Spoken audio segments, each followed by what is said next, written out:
However, this morning, Minister, if any of us are in any doubt about the impact of these mistakes, the interview on Morning Ireland by Audrey Carville with Emma Mhic Mhathúna would have blown that complacency away. It's an interview that will stay with anyone who heard it. It seared the soul of our country.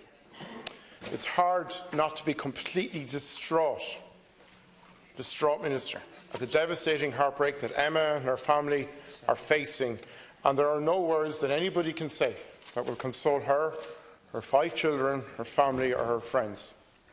She articulated in an unbelievably brave way that she was told in 2013 that her smear test was normal, yet she was diagnosed with cervical cancer in 2016. Yesterday, she met her own GP, who told her she had terminal cancer. It had spread to her bones, and she waited until her child's confirmation, which was held on Tuesday, was over to get that news. Her GP told her, and her gynaecologist confirmed, that if her smear test was read accurately, that she would not be facing this diagnosis now. In her own words, Minister, she said that this is where it's so more heartbreaking. I am dying and I don't need to die. She's 37. She's 5 children, one of whom is a baby, and she said, I don't even know if my baby will remember me.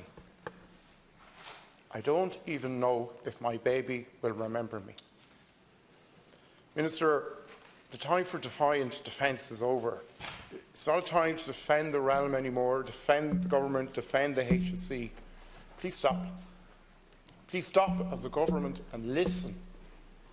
But more importantly, hear the story of Emma, the story of Vicky Phelan, the story of Irene Teep and all of the deceased women and all of the women who are currently going through this journey at the moment.